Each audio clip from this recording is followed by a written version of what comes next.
Good evening. Thank you everyone for being here tonight. We're going to go ahead and open this meeting, and Dr. Walski, if you will lead us in prayer, and then we're going to do the pledge. Everyone bow your head, please. Dear Heavenly Father, we thank you so much for the blessings that you've given us. We thank you for this school year as it wraps up. We thank you for the service that Dr. Light's given to us. Lord, please guide him in his next adventure. And Lord, please guide Dr. Gumby and Dr. Cunningham as they take over and lead us. And Lord, please be with the board tonight as they make decisions and with being responsible with the budget that you've given us. And Lord, just guide and direct them in everything they do. It's your holy and precious name we pray. Amen. Amen. I pledge allegiance to the flag of the United States of America and to the republic for which it stands, one nation, under God, indivisible, with liberty and justice for all.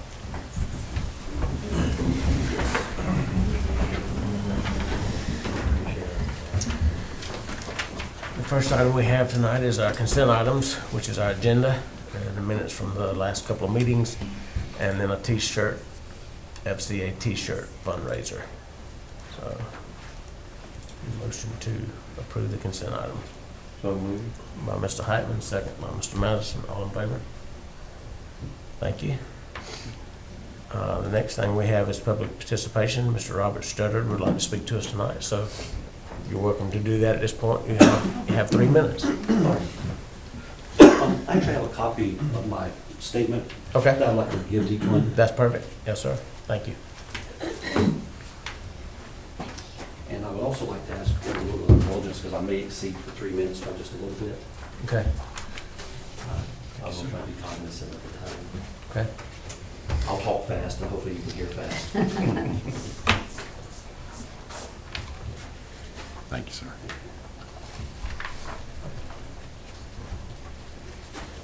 Thanks, sir. Where should I stand? Anywhere. Either side, whatever you're comfortable with. You can stand on the left side, our left side right here, and then you can see that clock, if that'll help you.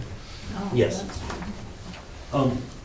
First, I'd like to thank Dr. Samuel Light for his service to the community and leading our Lincoln County schools. I would also like to congratulate Dr. Howie Gumby on his promotion to school superintendent. And finally, I would like to thank the school board for their civic duty for representing the citizens of Lincoln County, making sure that our schools have the resources that they need to educate the children and the young adults of Lincoln County.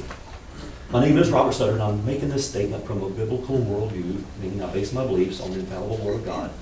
Jesus tells us in Matthew 12:30 that you're either with me or against me. You're either going to scatter or gather. My wife and I have been residents of Lincoln County for 4 years. One of the many things that drew us to Lincoln County was the feeling of being in a small conservative community. We were able to leave behind the hustle and bustle of Columbia County and Richmond County, not to mention the liberalism and moral ideas and views that have crept into the culture of Columbia County and our nation at large. After living in Lincoln County for 2 years and commuting to our former church in Columbia County, I accepted the position of youth director at Double Branches Baptist Church.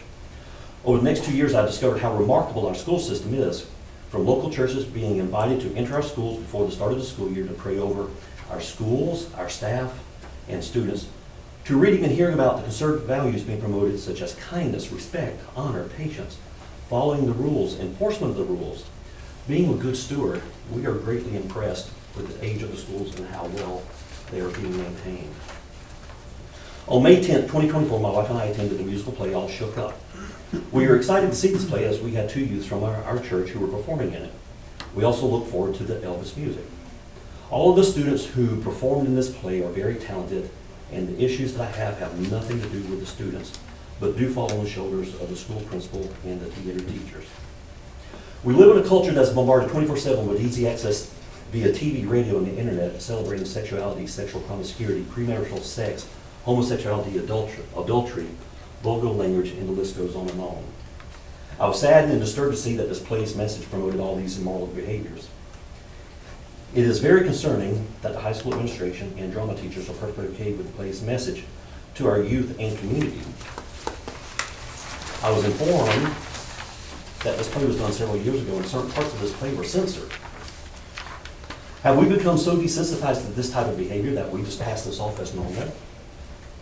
The blatant message of this play was neither conservative nor family friendly.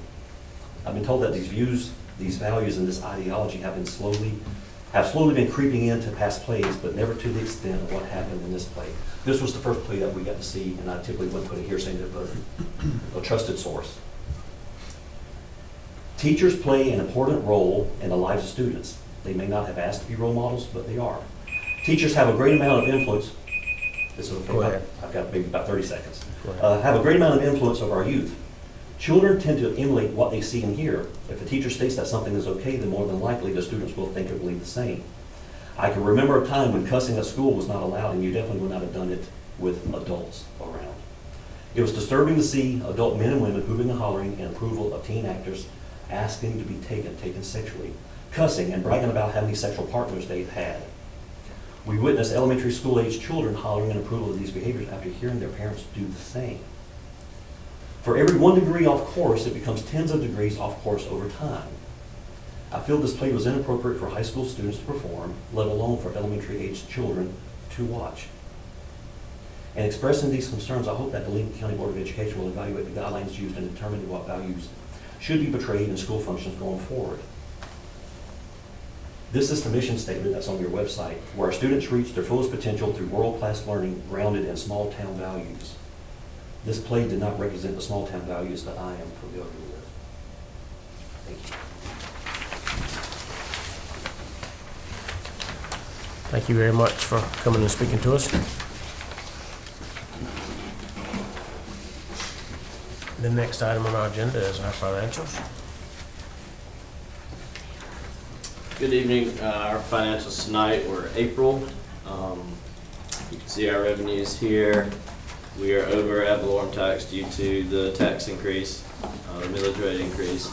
We're catching up on our intangibles and real estate transfer tax. The Federal Land Protection Act is still there. Our ad valorem is up from prior years, so we did budget for a little more for next year. Our local is still just miscellaneous rebates and refunds and stuff, interest. QBE is up a little bit just due to our FTE numbers in October that changed around February or March. State grants that had the teacher supplement and stuff like that in it, so it's over where we projected at the beginning of the year. Our Medicaid is on par with where we thought. You can see the impact aid we've collected for this year's impact aid and the second payments on 2 prior years. And there's nothing at the bottom. Our expenses were brought up earlier. We are under budget in expenses. Other than our salaries, we've done a good job maintaining our budgets for our supplies and needed equipment and stuff. So we're still on par with where we thought we would be in the budget. So we would definitely not have a $2.3 million deficit. It'll be closer to break even.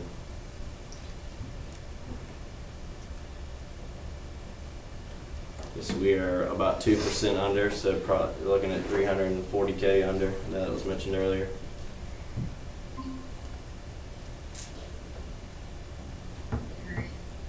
Our balance sheet's still the same. We have close to $5 million in cash total, but that includes bonds and SPLOS. That includes our investments, everything. Let me stop.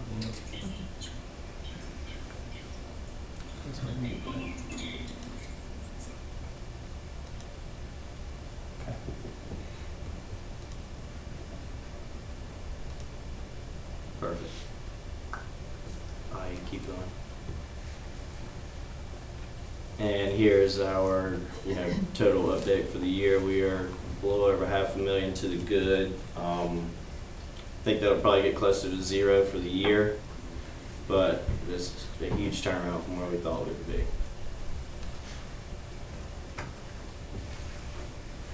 Our SPLOS, we've been waiting on it. We finally hit 100K in SPLOS collections for the month.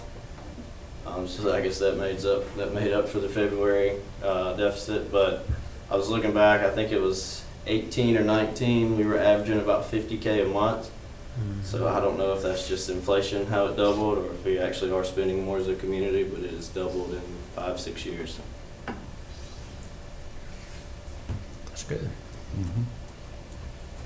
Our SPOS accounts, we paid most of our bond payments out of this account in April, beginning of April. So there's $300K left in it and a little over $1 million, I think, left in the bond account. Yes.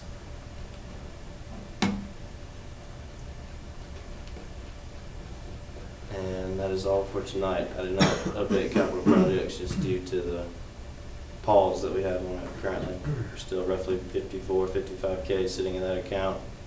I don't know what y'all have discussed about moving money over for any projects. We haven't, just briefly discussed it, and something we'll have to look at as far as, I know y'all had mentioned the deficit, that you didn't want right. Right. to throw any more money at it when you're still at a deficit. You know, I think the only thing we talked about was that building, and that's something we need to discuss in more detail before we consider doing something like that. I mean, we need to. We're gonna still put the 50,000 that we budgeted in there, right? Correct. Right. Yeah. Maybe have to put it off a year or something, maybe. So I don't think I've done it for 24 yet. I can do that this month before the year end changes, and then I think there's still 50 in it for the next budget. So that would triple it from 50 to 150. From a budget perspective, it wouldn't change anything that we've already looked at.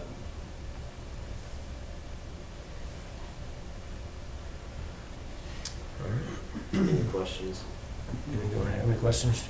Kurt? I got a question, but I don't know who it really goes to, but, Go ahead. so when there's no students in the school in the summertime, do we do some type of monitoring to lower the cost of electricity, like for the air conditioning, instead of having it on 65 all summer empty?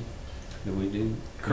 Currently, we have students in the building for summer school and or coming in for student feeding in the summer. Once that is shut down, then we put the school into what is called non-occupied mode because there's not people there. And it does that automatically into non-occupied mode every night. But if nobody's there during the day, then it goes into that, which raises it up to, if I remember correctly, 77 or 78 degrees, which obviously saves you some monetary reward there.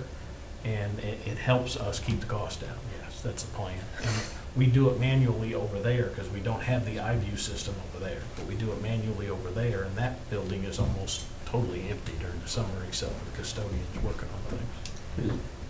Is it like divided up, different areas? Like if you got one person that has to walk to the library one time a day, and that was it, and you have it on whatever it's set on versus, they walk down there and back and it's 78 degrees.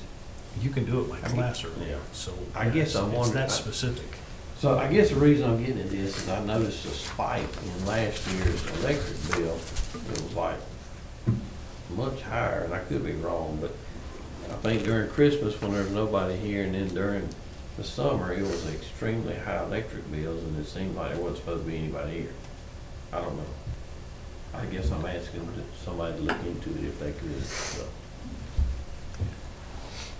to save some money. And not only that, but I have heard, a lot of people talking about the temperature in the school system It's cool. when the kids are there. And is pretty that cold. something that we can look at as well? I mean, because, I don't know. I know that my daughter wears a coat or a sweater to school every day because it's so cold in her classroom. Is that something we can adjust? Is there enough money there for us to save if the temperatures change 2 degrees? I don't know. But is that something that we need to look into as far as the temperature in school? I don't know what it's set on. Yeah, I think we need to investigate it. And Dylan and I have briefly spoke about it. The award shows the auditorium was freezing. Yeah. And I know that, well, I don't know about the awards, I know like the musical, they say that, the casket is very hot, so they always keep it cold there. But that nobody on stage should really be cold, should really be hot during the award ceremony, but it's always freezing cold in there. I don't know what the temperature is set on, I don't know who monitors that or maintains that, but But I think it is something we need to look into. There is some cost savings there as well as comfort still. That's right. Yeah. Okay. Thank you. Anybody else? Any other questions? Thank you, Dylan. Yes, sir. Thank you. Don't run off, Dylan. Next thing is the approval of this fiscal year 25 budget. Do we need to go back through it before y'all vote? I'm okay. I mean, unless y'all, is there anything on there anybody needs to see? Are we supposed to go back through it? You're not required to, but if someone has a question, then obviously we can cover that. But it was just a half hour ago. I think the law was only 2 public hearings. We have, And then a Establish public that. vote after the 2 public hearings.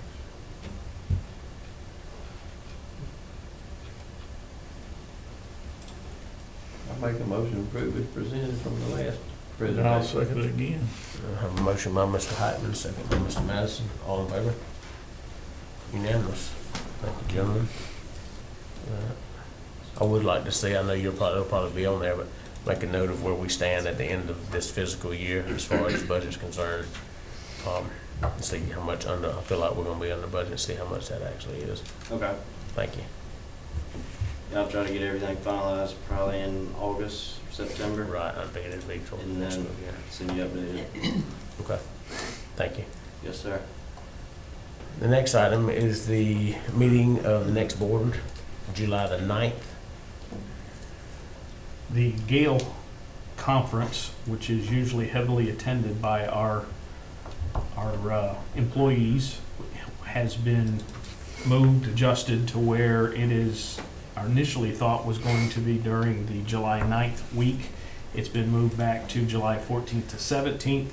So when we made the original calendar trying to fit Gale into that, we moved the board meeting back to July 16th. Well, now they've pushed Gale back, so we need to move the July meeting to the 9th, where it normally is, the second Tuesday. So all we're doing is moving the board meeting back to its original location of July 9th with board approval. Does anybody have any conflict with the July 9th meeting? I'll be out of town. Okay. Is that the only one? Everybody else available? Good. I'm good. I'm good. All right. Making a motion to A motion by Mr. Hyman, second by Mr. Madison. All in favor? Unanimous, thank you. The next item is the board meeting start time. Dr. Gumby did some research in regards to the surrounding districts on when they actually have their meeting. There is 5 school districts that start their meeting at 6 o'clock. There is 4 that start their meeting at 5:30. There's 3 that start their meeting at 5 o'clock. There's 1 that starts it at 2 p.m. Dr. Gumby is recommending that we move our meeting to 5 o'clock to be able to not only complete the meeting at a reasonable time, but get adults home at a reasonable time and still be able to complete the business necessary. Would you like to add anything to that, sir? No, it's just a way to also, when we highlight students, they're not here so late and having to get back home, and if they have things to study, or go home, come back, then go back home. So it's just a way we can just get all the business done, so they're not having to go back and forth. I have talked to Dr. Gumby in regards to the board policy. If the board recommends to do this, we will have to alter board policy because it says in the policy 7. So you'd have to alter it, and then once you alter it, it would have to lay on the table for 30 days, and then you could move it from there. So to do things legal to move it, you would have to alter that policy as well, just to keep the board informed. What about, the only question I had about that was, like practices and stuff like that. I know when we're honoring students, that kind of thing, and they have practices or had things in the afternoon, I know it's been sometimes even an issue. We've had students come right in, at 7 o'clock meeting, to do that. Is that gonna run a conflict with the extracurricular activities going on? It may affect it 1 month, but again, if you're thinking 7 o'clock, they're again rushing here, but then maybe they could come up here before practice then go down after practice for that particular day. Right. So it, yeah, it may affect some. Okay. Thoughts, anybody? My only concern, and I have no problem moving to 5, but we've gotten complaints before about having budget hearings and other things in the middle of the day in the morning. People said they couldn't be here because they were at work. Would a 5 o'clock start be hard for somebody to be here, works out of town? A lot of people are 9 to 5, so that's Yeah. obviously. And maybe a 5:30 might be more appropriate, I don't know. Or 6, something. But So that's why I threw out all the times, 5, 5:36. So my suggestion was 5, and I'm.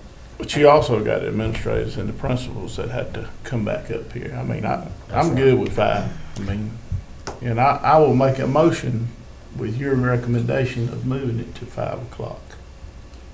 I'll second it. All right. Anybody else have any questions, any issue? Fine. Okay.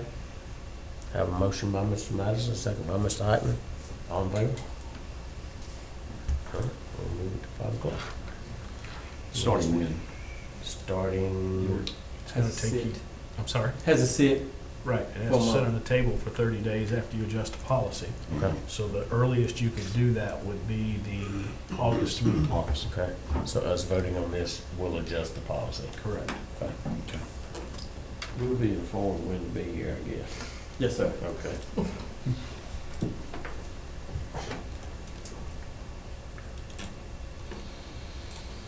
Okay.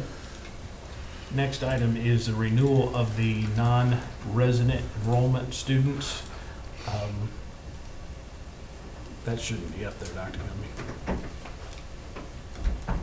There is a list of students that the board can see, and the principals have gone through all of these documents to make sure that they want to approve all of these students, and they have approved all of them, whether they are out of county or out of state. And the list in front of the board members allows you to approve it for the following year. So in other words, you would be approving them to attend Lincoln County Schools for 24-25 school year.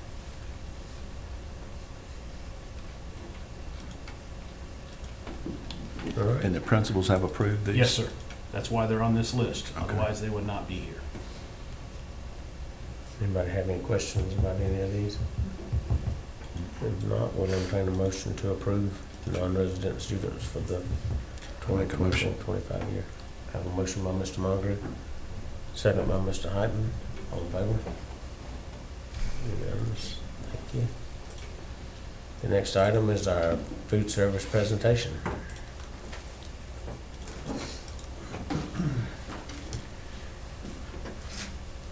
Good evening. Good evening. Hello.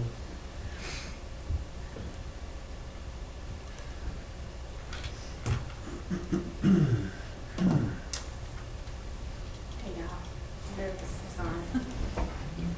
Thanks to the USDA, federal government, the Community Eligibility Option is a program that will allow us to feed breakfast and lunch at no cost to all the students in our schools for the next 4 years.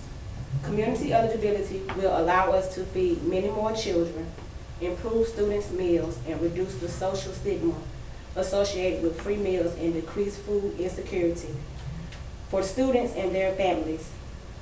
The community eligibility option will also reduce administrative burdens, as schools will not have to collect or process meal applications, and eliminates unpaid debt. The Lincoln County School Nutrition Program will receive reimbursement from USDA based on our daily numbers of students during breakfast and lunch. The school meals reimbursement is calculated by the number of students certified meals without a paper application called Direct Certified Students, based on their statuses as foster care, homeless, or living in households that receive SNAP, food stamps, TANF, cash assisted, Medicaid free, or other benefits. The percentage is multiplied by 1.6 to determine the percentage of meals that at the no-cost rate, with the rest reimbursed at a paid rate. For example, using our schools with 52.67% of students being identified students, we would receive an 84.27% of federal reimbursement and 15.73 reimbursement at a paid rate. The higher paid rate would be offset the normal money received from traditional paying students. We will receive funds from contracted services, a la carte sales at Lincoln County Elementary, Lincoln County Middle and High, as well as other grants. In the start of the 2023-24 school year, the governor added Medicaid free to the directly certified students, which allowed us to add around 150 students to our directly certified list. Last school term, our free payment percentage was 51.33% with a paid rate of 48.67%.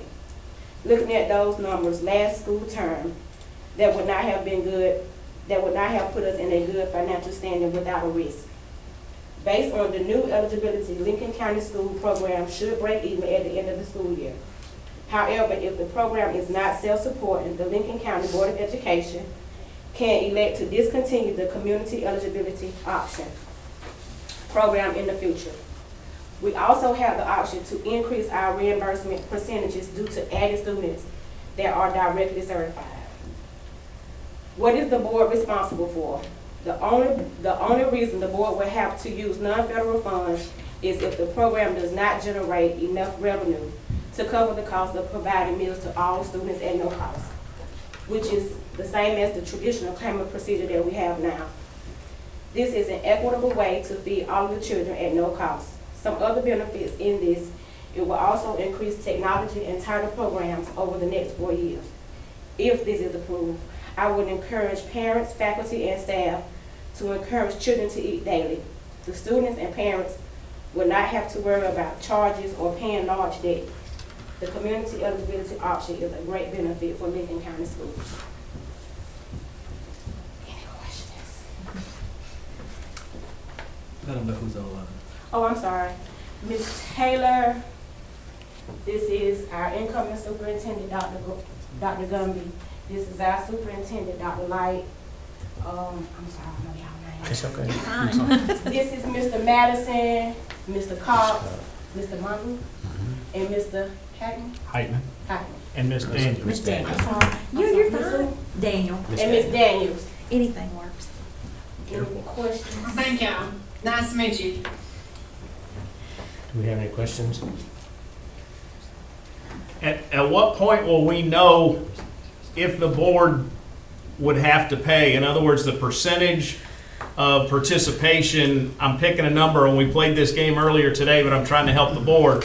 If our percentage is as low as 40%, how soon could the board turn around and say we've got to go back to full pay except for the direct service? Most of the time, people, we file a claim monthly. So she can be able to track the revenue that's coming in monthly, based on the participation numbers to see where she is. And she can even go back and look at that compared to, what it was last year at this same time. A lot of times if people are kind of in this situation, like December, they'll start really looking at what that looks like in December to see if there truly is a need to go back to Skandermere County and claiming in January, or, can we hold out long enough to be able to evaluate this again in May? We have, in Georgia, just for background, CEP has been around for about, I think it started in 13-14 or either 12-13. So it's been 10 plus years that CEP has been around in our state. And since that time, we have had one district that has completely come off of CEP, and then we have had a situation where you would maybe have a district-wide that was CEP, and then when it got time to renew in 4 years, maybe they took their high school off. So we may have lost less than 5 schools and then one school system in that 10-plus year time frame. It is a program that, from what we have seen, it tends to be fairly successful for districts, especially at the percentages that we're looking at for Lincoln County, because you're at 84.25% of the meals will be able to be claimed at the free rate And with only 15.73% of the meals then would be claimed at the pay rate. So that's going to be each month. And those are really good percentages. I know districts that are able to operate and financially well at those districts, with those percentages. And then I have also looked at like the participation, the current participation at breakfast and lunch at the schools in Lincoln County. There is a good bit of room for growth, particularly in the breakfast program. I think your high school breakfast participation was around 18%, and maybe the elementary school was around 44%. So it was like an average of 30%. If your participation will increase somewhat, even 10%, 15%, it will definitely pay off, and you'll see an increase in revenue that way. So there is some room for growth at breakfast. There's a lot of room for growth at breakfast. There's also some room for growth at lunch. I think district-wide, y'all are around 60% participation at lunch. So even just some little things maybe that could be done to encourage kids to eat, maybe some changes to what the meals that are planned and prepared may help increase that participation, which would again drive the revenue up in the district. I just want the board to understand they're not committing to 4 years. If something horrible Correct. goes wrong, they can turn around and change their mind and go back to the way it is right now. So the opportunity, Yes. the opportunity to try this, see if it works, and if it does work, great. If it doesn't work, you can go back. You don't have a 4-year deficit waiting on you at the end. That was my purpose.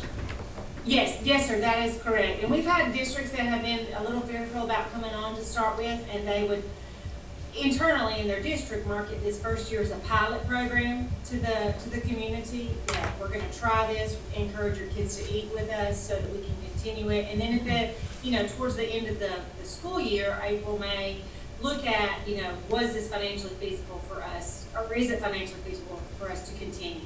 And as he said, CEP is a 4-year cycle. You can come off of that cycle at any time.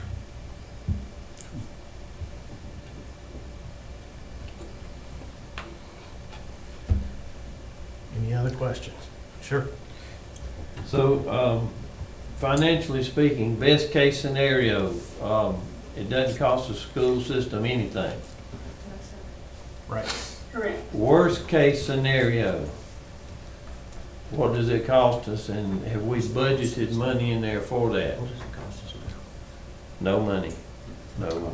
I did not change the budget because I don't know. I mean, this is a plug and play deal. It's based on the number of plates, taken every day. And there's no way to find that number. If we implement this program and kids start eating more, it's gonna work with flying colors.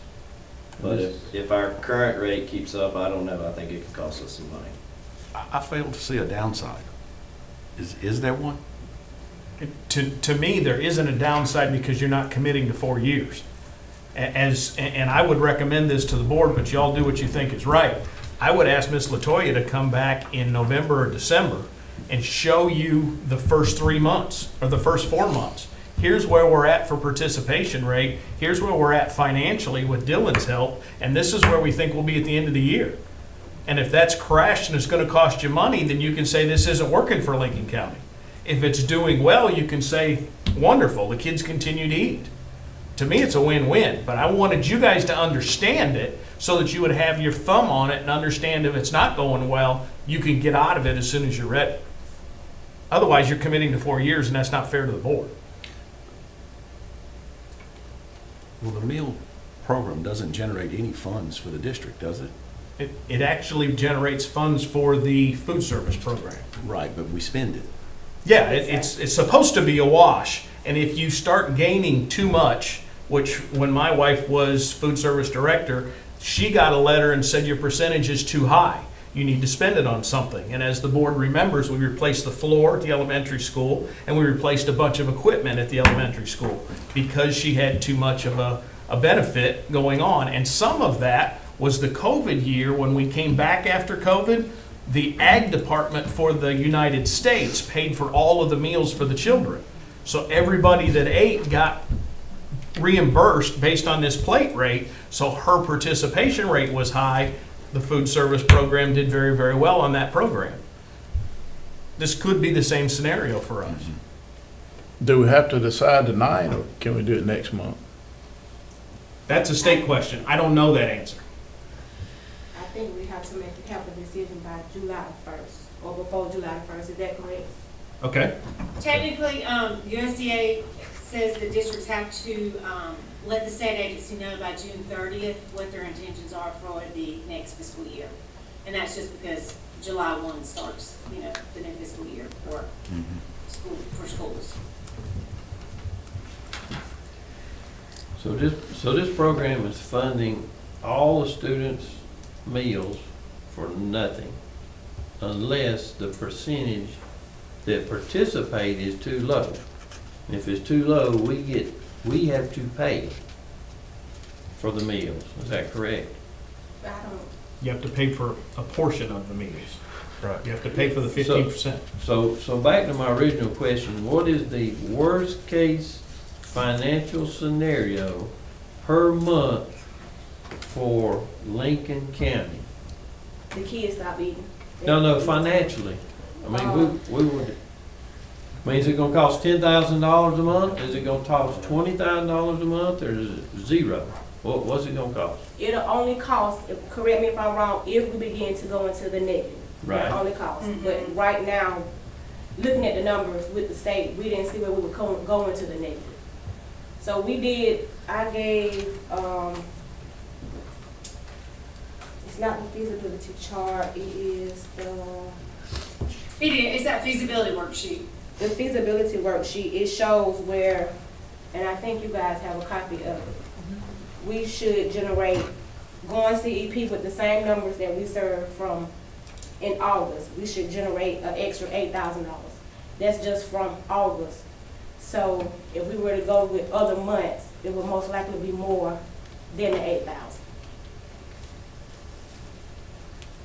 So it's like Mr. Mongrue said, there's no way we can lose. We can get out of it whenever we want to. We can get out of it after a year, and I can come to the board. After a meetings and year, say, or You can get out of it when you're ready. Yes, you can. You can come out of it. Yes. The only thing that we would have to happen is if, come, like, let's say November, y'all said we can't do this anymore. You would need about 30 days because she would have to have time to inform the public, get applications out, and process those applications for students. So that's the only caveat there, is that you need just about 30 days to be able to make that switch or transition from CEP to Standard Mill County and Columbia again. Okay, so I'm gonna go back to my original question one more time. Yes, sir. Let's just say that your food was just terrible and the students would not eat it and participate. And say only 25% of them participated. How many dollars is that gonna cost us in a month? I cannot tell you. She can tell us that, Miss Taylor can. Well, it's just, it would depend upon, if you only had 25% of the student population, we'd have to look at the total meals that were served for that month, and then we'd have to multiply the free claiming percentage by that total, and then pay claiming percentage and calculate what the revenue would be. If only 25% of the student population ate, you may lose, you probably would lose money, because it does go hand in hand. You do have a fairly solid free claiming percentage at 84, it's almost 85%, and a low paid claiming percentage at 15%. However, if the participation is in the tank, that doesn't help the district. You do have to have a good participation to be able to generate the revenue, because it's based on the number of meals that are served.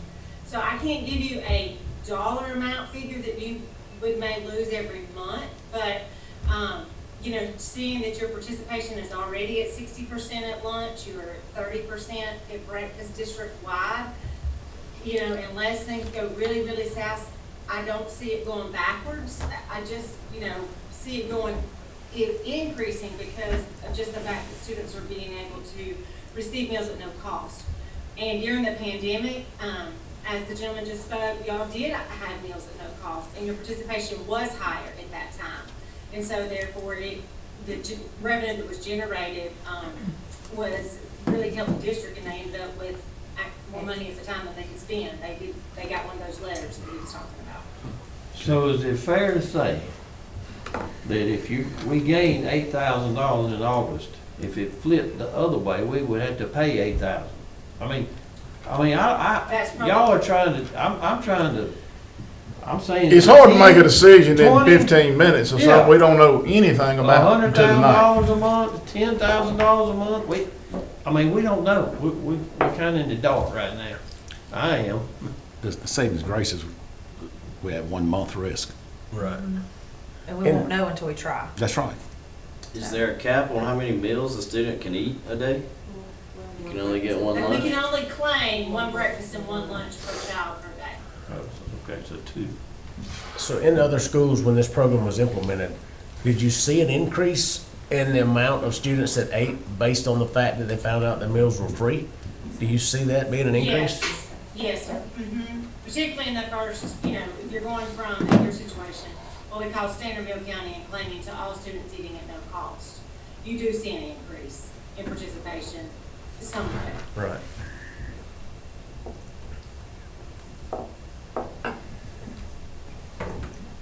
I'm looking for somebody's recommendation on what to do. Just tell me what to do. I would recommend that you try it because you have the opportunity to opt out. The only thing In you've 1 lost month. is a month. In 1 month, right? Right. And again, I would ask Ms. Latoya to come back and present to you and say, our participation rate last year in September was 65%. Now that we've gone to CEP, our participation rate is 66%, whatever the number is.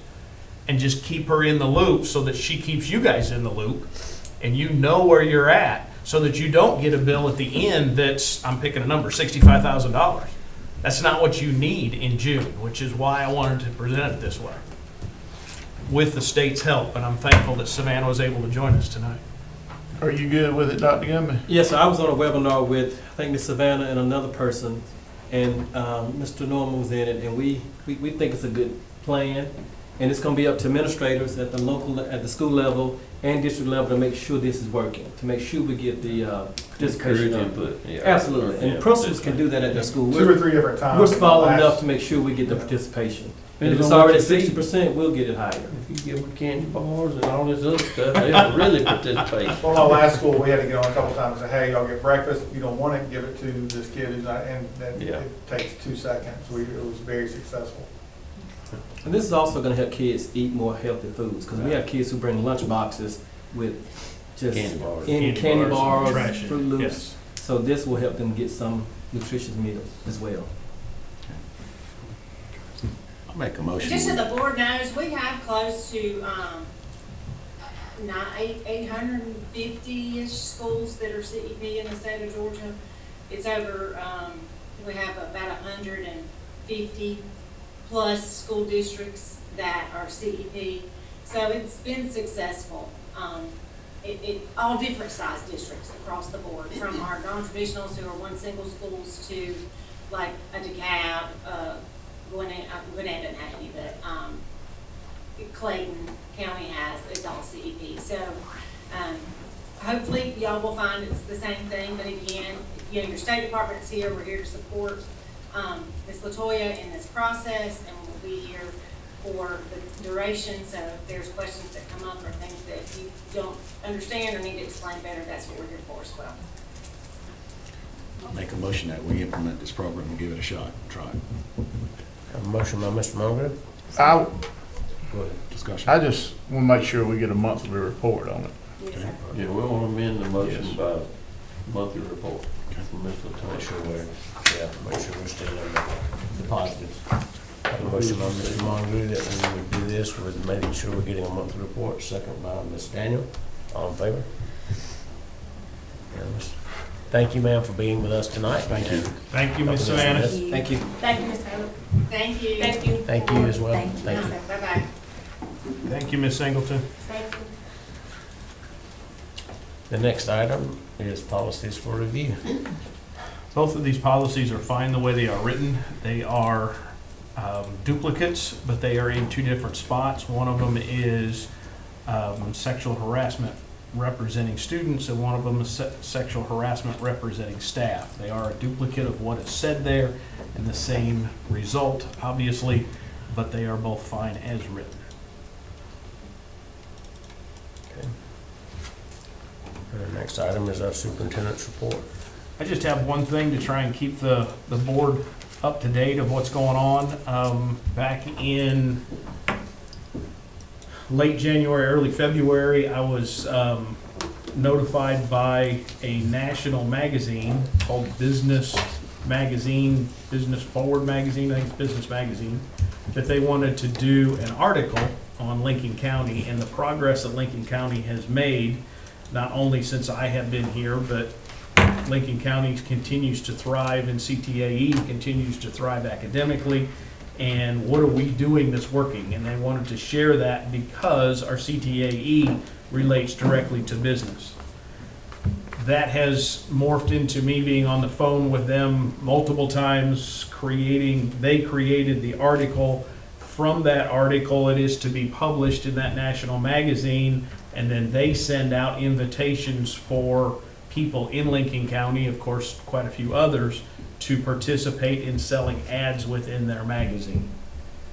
I understand that magazines operate based on ads. My intent was to get the good news about Lincoln County out when they asked me about if I was willing to do an article about what the great things are doing in Lincoln County. I love talking about the great things in Lincoln County because I know it's true. I've lived it for 9 years.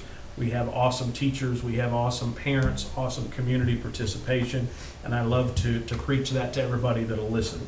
That's why I did the article. If you've gotten a letter, it's because you have worked with us as far as a vendor or have worked with us as a representative. It's not required that you participate by any means. My intent was to get an article out to show the great things that we have done, and maybe it'll help another district or another group of kids.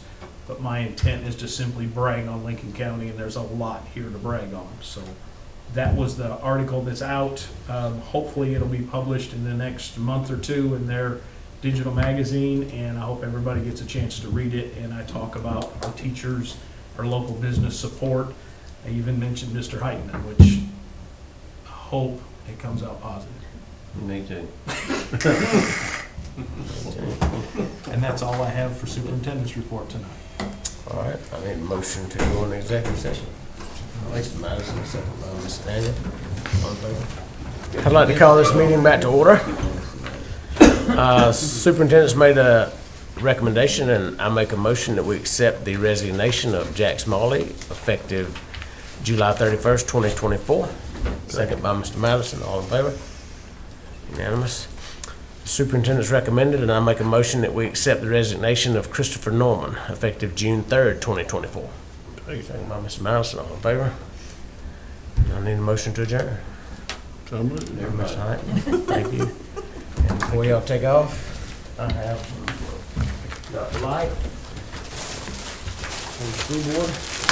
Thank you very much for the 9 years of service. Thank you, sir. We appreciate what you did for our school system, for the time you've been here, and wish you well in your future endeavors and what you. Thank you very much. It's been a pleasure working with the teachers and the administrators and the folks here. And I really feel like we've helped a lot of kids. And hopefully, wherever I end up next, I'll be able to help some more kids. Sounds good. Thank you all very much. Thank you. Thank you Thank very much. you.